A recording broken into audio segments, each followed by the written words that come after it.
Dear parents अशी मला व्हिडिओला सुरुवात करायची आहे. आदरणीय पालक वर्ग. बरोबर आहे? याचा अर्थ हा व्हिडिओ मला पालकांसाठी बनवायचा आहे. मग तुम्ही जर स्टुडंट असाल, तर इमिडिएटली व्हिडिओ स्किप करा. अभ्यासाला सुरुवात करा. All the best. डिस्कशन पालकांशी करायचे, निवांत करायचे. का? मी गेल्या 10-12 दिवसात कोल्हापूरमध्ये एवढ्या पालकांशी भेटलोय ना, त्यातून मला एक गोष्ट कळाली. मोठा क्लास आणि छोटा क्लास. ओके. सगळ्याच पालकांच्या तोंडातून हेच शब्द येतायत. सांगतो. पालक म्हणून काय विचार करतो रे आपण? कुठली स्वप्न आपण पालक म्हणून बघतो? आपल्या मुलांचं भविष्य काय बघतोय आपण? एक उज्ज्वल भविष्य. की मुलगा कुठे गेला पाहिजे? टॉपच्या कॉलेजमध्ये गेला पाहिजे. बरोबर आहे?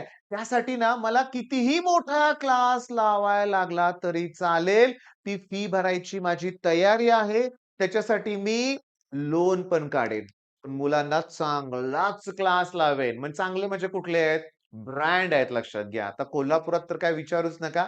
कोल्हापूरमध्ये गडिंग्लज, मुधोळ, तिट्टा, जैताळ काय तुम्हाला सांगतो त्या भागात नुसत्या अकॅडमीज आहेत. म्हणजे मोठा क्लास, खूप मोठा क्लास. जिथं 500, 600, हजारो मुलं आहेत आणि फीस पण लाखात आहेत. बरं. आता हे छोटे म्हणजे कोण? आमच्यासारखे छोटे क्लासेस, की जिथं एक पण आय-आय-टीयन फॅकल्टीज नाहीये. सगळे लोकल शिक्षक आहेत आणि इथं कोण आहेत? आय-आय-टीयन फॅकल्टीज. वर्मा, शर्मा, गुप्ता सगळे अशी नावं. ओके. सगळे कुठल्यातरी आय-आय-टीतून पास आउट झालेले. बरोबर? पालक ऐकत नाहीये. हां, ऐकत नाहीये. सुरुवातीला इथं जातोय आणि एका वर्षात रिॲलिटी कळते.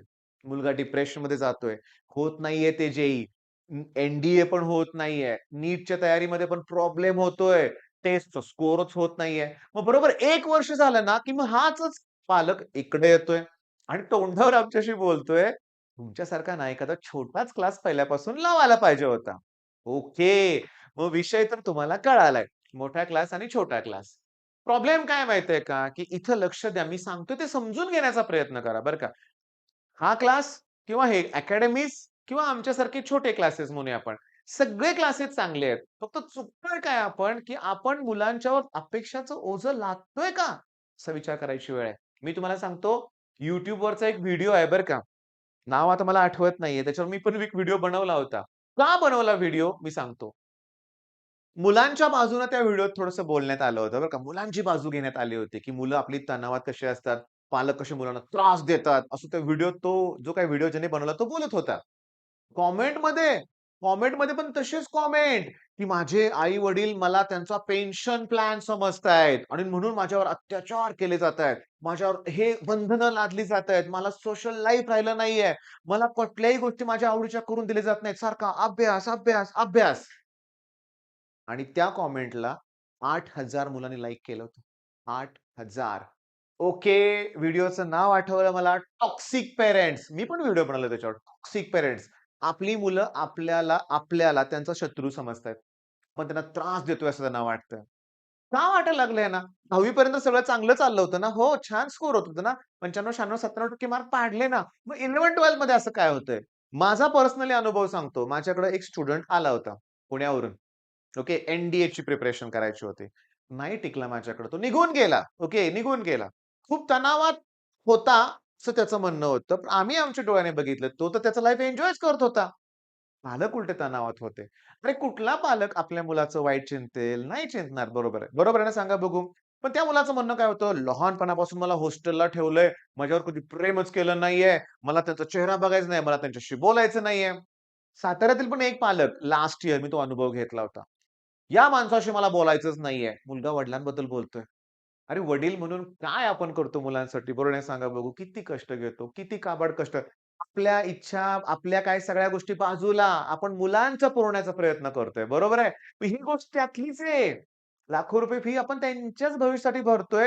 पण त्यांच्या ते लक्षात येत नाहीये. बरं मग इथं आपलं काय चुकलंय? मी तुम्हाला सांगतो, तुम्हाला पटलं तर पटलं, नाही पटलं तर नाही पटलं. मी 25 वर्षाचा अनुभव तुमच्याशी शेअर करणार आहे. काय चुकतंय आपलं? मी तुम्हाला सांगतो. माझ्या वडिलांचं काय चुकलं मी तुम्हाला सांगतो. बघा, काय त्यांची चूक नाहीये, पण चुकलं. काय चुकलं सांगतो. आम्ही विट्यात होतो 10वी ला. विट्यातून साताऱ्यात आलो 11वीत. वाय-सी कॉलेजमध्ये ॲडमिशन घेतलं. ओके, साताऱ्यातलं नामवंत कॉलेज. पण कॉलेजमधलं मला काही कळेनाच. मग क्लास. मग ऑब्व्हियसली वडिलांनी ऑफिसमध्ये विचारलं, की साताऱ्यातला कुठला क्लास चांगला? मग XYZ नाव आलं. तो साताऱ्यातचा क्लास होता. मी जॉइन केला. त्या क्लासमध्ये मी इकडंच परत पहिल्या स्लाईडवर होतो. पण त्या क्लासमध्ये अरे मुलं किती होती? शेकडो. आमच्या वेळेस शेकडो होते. तुमच्या वेळेस आता हजारो असतात म्हणूया आपण. आणि त्यातून त्या शिक्षकांना आपल्याकडे लक्ष द्यायला वेळ असतो का? नाही. त्यांचं चाललेलंच असतं. 2 वर्षात क्लासच्या सरांनी मला कधीही नाव घेऊन हाक मारली नाही. त्याच्याऐवजी जरा आपण असे क्लास बघितले, जिथे 20 मुलं आहेत, 30 मुलं आहेत, 40 मुलं आहेत तर. कोल्हापुरातल्या पालकांशी मी बोलत होतो मगाशी, एक नाही. माझ्याकडे कोल्हापूरमध्ये कमी ॲडमिशन्स आहेत. 10 ते 15च ॲडमिशन्स आहेत. मग पालकांनी काय विचारलं मला, "सर तुमचा क्लास ऑलरेडी आता छोटाच आहे. मग तुमचं काहीतरी टार्गेट असेल ना, की 20 मुलं, 30 मुलं, 40 मुलं. मग ते जर तुमचं अचीव्ह झालं नाही, तर तुम्ही सोडून जाणार का परत?" मी तुम्हाला सांगू का? मी त्या पालकांना सांगितलं, की 4 मुलं असेल, 1 मुलगा असेल तरी मी शिकवेन. रिझन काय? आनंद मिळतोय. आनंद मिळतोय. हो, शिकवतो मी साताऱ्यातून कोल्हापूरला जातोय. पण मुद्दा असा आहे, की ती एक भीती आहे पालकांच्या मनात. आहे. हे चालेल का? हे मधनंच बंद करतील. कारण काही घटना तशा घडल्या पण असतील. बरं. मग आपल्या मुलाचं शिक्षण पूर्णपणे याच्यावरच डिपेंड आहे का क्लासेसवर? नाहीये. आपला मुलगा जर सिन्सिअर असेल, तर तो काहीही करू शकतोय. बरोबर आहे. मग आपण काय केलं पाहिजे? मुलांच्यामध्ये अभ्यासाची आवड निर्माण केली पाहिजे. होय. आता थोडंसं कठोर बोलणार आहे तुमच्याबरोबर मी. कशी करायची आवड निर्माण? आपण बसलं पाहिजे त्यांच्याबरोबर.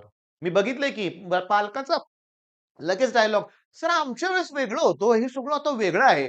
काही वेगळं नाहीये. मी पण तुमच्याच वयाचा आहे लक्षात घ्या. मी माझ्या वेळेस जे शिकलो होतो ना 11th-12thला तोच सिलेबस आत्ता आहे. काही वेगळं नाहीये. बसा ना मुलांबरोबर अभ्यास करत. ऑनलाईन एखादी बॅच तुम्ही जॉइन करा ना. करा ना त्यांच्यावर अभ्यास. मुलांना खूप खूप आनंद होईल. आता तुम्ही कमेंटमध्ये म्हणाल, "सर आमचे व्याप काही कमी आहेत का? दिवसभर थकून यायचंय आणि मुलांच्यावर हे करायचं व्हय आणखीन." अरे थोडा वेळ बसा. प्रेमानं बोला मुलाशी. त्याला एन्करेज करा. हे 11th-12th आयुष्यातली सगळ्यात टफ वर्ष आहेत मुलांच्या. हो, खूप अवघड वर्ष आहेत. बरं, आता थोडंसं ग्रामीण भागातल्या थांबा 1 मिनिट हाच मुद्दा पहिला वाढवूया आपण, की मुलांकडे वेळ द्या. वेळ द्या. त्यांना वाटलं पाहिजे, की आपले आई-बाबा आपल्यासाठी वेळ देतायत. बरं, आलंच पाहिजे असं नाहीये. खेकसू नका त्यांच्यावर. स्कोर कमी होत असेल टेस्टचा, तर याचा अर्थ तुमचा मुलगा प्रामाणिक आहे. कुणाचं बघून तर लिहीत नाही ना. मग ही पण गोष्ट समजून घ्या. ही पण गोष्ट समजून घ्या तुम्ही लक्षात घ्या. बरं, म्हणजे आपल्याला आपल्या मुलांना वेळ द्यायचा आहे. बरोबर आहे. पण हे कधीपासून द्यायला पाहिजे होता? लहानपणापासून. होय, लहानपणापासून. मुलगा रडतोय म्हणून मोबाईल देऊ नका हातात त्याच्या. त्याला वेळ द्या, त्याच्यावर खेळा, थोडीशी एन्जॉयमेंट करा. अरे तुमचा पण तणाव निघून जाईल. आता मी तुम्हाला सांगतो, आता झालं गेलं, गंगेला मिळालं. आपली मुलं तर 11वी-12वीत आहेत. पण लहान भाऊ-बहीण 7वी-8वी असेल ना, मग मोठ्या मुलाच्या बाबतीत जी चूक झाली, ती छोट्या बाबतीत तर नाही व्हायला पाहिजे ना. मग मी तुम्हाला सांगतो, माझ्या लहान भावाला CETत 196 मार्क होते 200 पैकी. पण पहिलीत असतानाच मी त्याचा अभ्यास घेतला होता. जास्त घेतला नव्हता, पण मी पहिलीत असताना बघितलं होतं. त्याला सगळंच येतंय. मी तुम्हाला सांगतो, कुठं नाही सेल्फ स्टडी करून त्याने एवढे मार्क पाडलेत. होय, होय. मी तुम्हाला सांगतो स्वतःहून आणि ग्रामीण भागात चुलत भाऊ आहे माझा तो. 10वीचं शिक्षण तर ग्रामीण भागात झालंय. कुठला क्लास नाही. छोटा पण नाही आणि मोठा पण नाही. स्वतःहून केलंय. का? त्यात ती आवड निर्माण झाली होती पहिलीपासूनच म्हणूया आपण. म्हणजे मी तुम्हाला सांगू का, तुम्ही तुमच्या मुलाच्यात आवड निर्माण करा. बास. ते वातावरण घरात निर्माण करा. ओके. सगळ्यांनी अभ्यासाला वेळ द्या. एकमेकांचे डाउट डिस्कस करा. अरे किती आनंदी वातावरण होईल ना. पण ते पाहिजे ना, केलं पाहिजे ना आपण. ते केलंच पाहिजे त्याशिवाय होणार नाहीये. बरं आता दुसरा मुद्दा. ग्रामीण भागातील पालकांविषयी बोलूया आपण. आता मी एका व्हिडिओत बोललोय बरं का, की ग्रामीण भागातले सुधारणा काय स्ट्रॅटेजी असते काय तुम्हाला सांगतो लक्ष द्या. बघा. आता परत कुणाची स्ट्रॅटेजी? या लोकांची स्ट्रॅटेजी असते. ह्यांच्या मार्केटिंग टीम असतात. मोठ्याच्या मोठ्या मार्केटिंग टीम असतात बरं का. आता कोल्हापूरला माझी पण मार्केटिंग टीम आहे. 2 लोकं आहेत माझ्याकडे बरं का.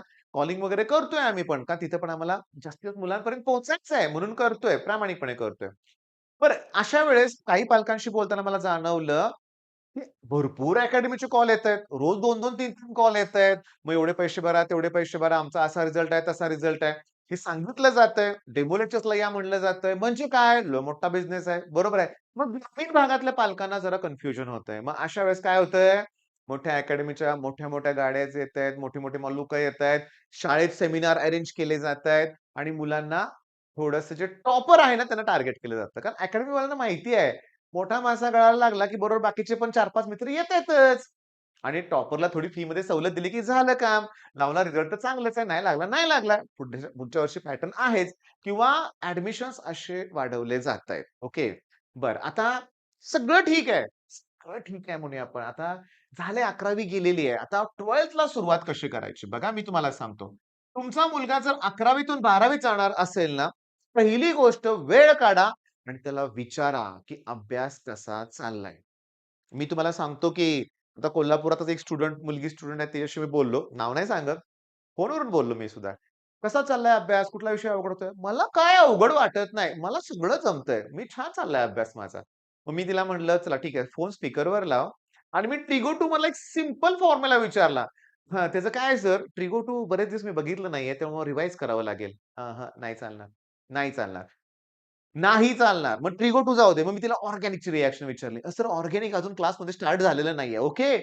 ग्रॅव्हिटेशन मधला फॉर्म्युला विचारू का?" "सर फिजिक्स जरा कच्चं आहे." "लॉग टेबल येतंय का?" "येतंय की." "मग चल कॉस इन्व्हर्स." "नाही ते मी केलं नाही अजून." "सगळंच येत नाहीये." मग थोडंसं मी तुम्हाला माझी चूक सांगतोय. मी पहिल्यांदाच बोललोय बरं का. हा व्हिडिओ पालकांसाठी आहे बरं का, विद्यार्थ्यांसाठी नाहीच आहे. तेव्हा सगळ्या गोष्टी मी क्लिअर करणार आहे बरं का, माझ्या चुका. 11वीतून 12वीत जात असताना मला फिजिक्स, केमिस्ट्री, मॅथ्स या विषयात 35-35च मार्क होते. म्हणजे मी फेलच होतो. कॉलेजने ढकललं होतं आणि 41% मार्क होते मला. ओके. आणि मी घरी 84% सांगितले. खोटं बोललो मी मान्य करतोय. ती माझी मोठी चूक होती. घाबरून मी खोटं बोललो. मार्क लिस्ट लपवून ठेवली होती मी. हां, मी खोटं बोललो. ठीक आहे. पण झालं त्याचा तोटा काय परत मी तोच क्लास जॉइन केला. मला क्लास सोडता आला नाही. मग मला तुम्हाला सांगायचंय मी एक्झाम देऊन एवढे मार्क पाडले. तुमच्या मुलांनी एक्झामच दिलेली नाहीये. जर तुम्ही अकॅडमीजमध्ये असाल तर unit test, semester, final exam paper त्यांनी बघून लिहिलेत. त्यांच्या पर्सेंटेजकडे बघू नका. त्यांचा पर्सेंटेजकडे बघू नका. त्यांचा अभ्यास किती झाला हे बघा. त्यांचा अभ्यास किती आहे ते बघा. मोकळं करा, त्यांना बोलतं करा आणि नसेल अभ्यास त्यांचा, तर योग्य निर्णय घ्या. राहू दे ती अकॅडमी, शोधा छोटे क्लासेस. तिथं पर्सनली वन टू वन घेतील. तिथल्या फॅकल्टी छान असतील. नाही तर आमची फिनिक्स बॅच आहे. अरे फ्री ठेवलेत लेक्चर. फ्री ठेवलेत लेक्चर. तुम्ही पण बघा. तुम्ही त्यांच्यावर अभ्यासाला बसू शकताय. महाराष्ट्रातल्या कानाकोपऱ्यात कुठेही असा तुम्ही. ही बॅच आहे. फिनिक्स बॅच आहे. 5,000 किंमत आहे. त्यात फिजिक्स, केमिस्ट्रीचं बोर्डची तयारी, फिजिक्सचे न्यूमेरिकल, ऑर्गॅनिकचे रिएक्शनचे सेपरेट बॅचेस. तुम्हाला सांगतो केमिस्ट्री न्यूमेरिकलची सेपरेट बॅच पुन्हा लॉन्च होणार आहे. मॅथ्सचे थेरम्स आहेत. Physics, chemistry, maths 11th, 12th 11वी, 12वी सीईटीचे सगळे डिटेल लेक्चर त्याच्यामध्ये आहेत आणि किंमत 5,000 आहे. तुम्हाला पण त्यांच्यावर अभ्यास करता येईल. आई-वडील तुम्हाला वेळ काढावाच लागेल. बरं आता मुद्दा काय? 11वी केलं का पहिला मुलांना विचारा. नसेल केलं तर सुरुवात करायची आहे. मग सुरुवात करताना काय करायचं आहे, की फिजिक्स त्यांचं बेसिक व्हायला पाहिजे. Unit conversion. मग 5 फ्री व्हिडिओ आहेत फिनिक्स. फ्री घ्या चला, नको बॅच पर्चेस करू. फ्री व्हिडिओ बघा. फ्री व्हिडिओ बघा. त्याच्यानंतर त्यांना at any cost log table जमलंच पाहिजे. At any cost log table जमले पाहिजेत. त्याचे फ्री करतो तुम्हाला व्हिडिओ ते बघा. ओके. थेरम किती सोपे असतात. मग थेरमचे पहिले 3 व्हिडिओ तुम्हाला फ्री करून देतो. ओके. सगळ्यात इम्पोर्टंट टॉपिक कुठला आहे? ट्रिगो 2 चला तो सगळा तुम्हाला फ्री करून देतो. हा टॉपिक मुलांकडून करून घ्या. Trigo 2, trigonometry 2 11चा. मग त्यात जे फॉर्म्युले आहेत ना, फॅक्टरायझेशन, डिफॅक्टरायझेशन, कंपाउंड अँगलचे त्याच्याशिवाय ना मॅथ्स जमतच नाही. जमतच नाही आणि आपल्या मुलांची चूक सांगू का? 10वी पर्यंत काही फॉर्म्युले पाठ करायच लागत नाहीत मॅथ्समध्ये. थोडेसे फॉर्म्युले असतात. पण 11th-12th मध्ये ह्याचे इतके फॉर्म्युले आहेत. त्याच्याशिवाय मॅथ्सच होत नाहीये आणि हे बेसिक आहेत. इंजिनिअरिंगला पण परत लागणारच आहेत. म्हणजे कळालं हे करून घ्यायचंय आणि केमिस्ट्रीमध्ये some basic concept of chemistry करून घ्या. चला हा व्हिडिओ फ्री ठेवतो आणि फिजिक्समध्ये ग्रॅव्हिटेशन. पण हे व्हिडिओ कसे फ्री आहेत? कुठं फ्री आहेत? कसं बघायचंय? या सगळ्यासाठी मी तुम्हाला हा नंबर प्रोव्हाईड करतोय. तुम्ही याच्यावर कॉल करा.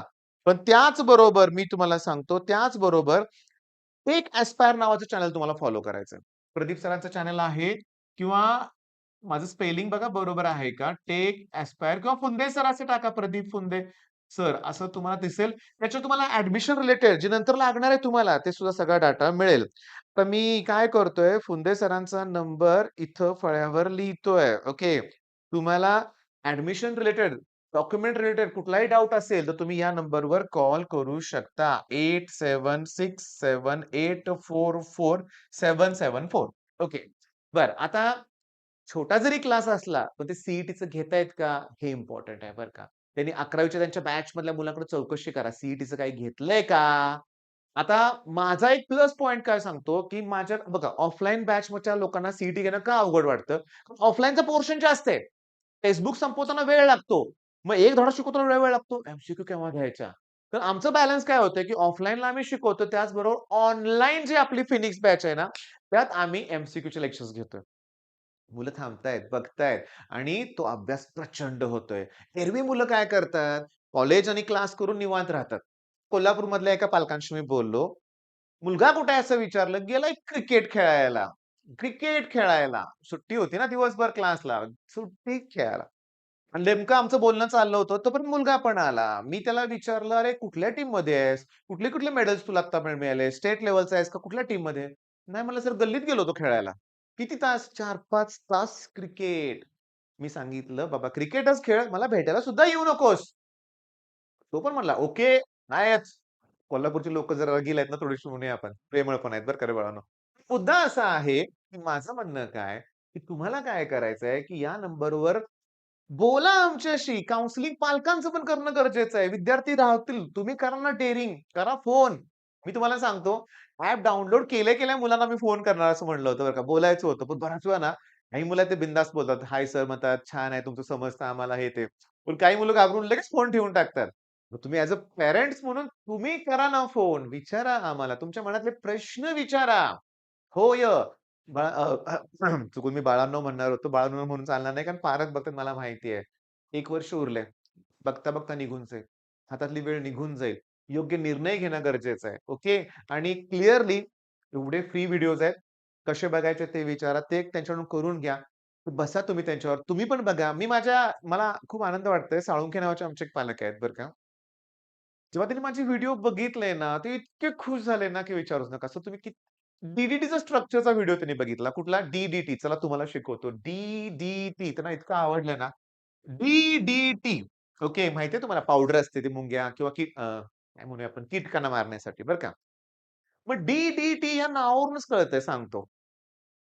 डायक्लोरो, डायफिनिल, ट्रायक्लोरोइथेन. काय बोललो रे इथं मी? ट्रायक्लोरो. ट्राय म्हणजे 3 ना. मग 3 क्लोरीन मला पाहिजेत. किती क्लोरीन पाहिजे? 3. 1, 2 आणि हे 3 क्लोरीन. ट्रायक्लोरोइथेन. इथेनमध्ये 2 कार्बन असतात. 1 कार्बन इथे आहे आणि 1 कार्बन इथे आहे. सी लिहायची गरज नसते बरं का. याला बॉन्ड लाईन म्हणूया आपण बरं का. म्हणजे काय झालं बघा. ट्रायक्लोरोइथेन मी काढलं. पण हे कोण आहे? डायफिनिल. फिनिल म्हणजे बेन्झीन रिंग असते. मग डाय म्हणजे 2. मग 2 बेन्झीन रिंग काढा. डाय म्हणजे 2. मग 2 बेन्झीन रिंग काढा. ओके. पण डायक्लोरो पण आहे. म्हणजे हे बघा बरोबर अशा पॅरा पोझिशनला इकडे क्लोरीन घ्यायचं, बरोबर असं इकडे क्लोरीन घ्यायचं. मग आता वाचून दाखवतो बघा. डायक्लोरो, डायफिनिल, ट्रायक्लोरोइथेन नावावरून स्ट्रक्चर. अरे थांबा ना. सी-ई-टीत विचारतात ते, की डी मध्ये क्लोरीन एटम असतात किती? 1, 2, 3, 4, 5. 5 असतात. हा विचारलाय प्रश्न. आपल्या पुस्तकात सॉरी आपल्या पेपरमध्ये बोर्डच्या पेपरमध्ये डी फुल फॉर्म विचारलाय. Dichloro, diphenyl, trichloro ethane full form विचारलाय, स्ट्रक्चर विचारलंय.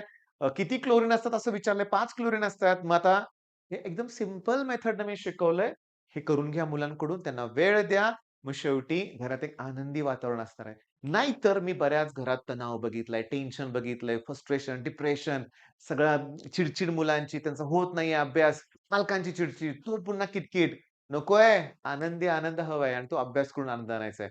मग तुमच्या फोनची आतुरतेनं वाट बघतोय. कॉल करा आम्हाला. All the best.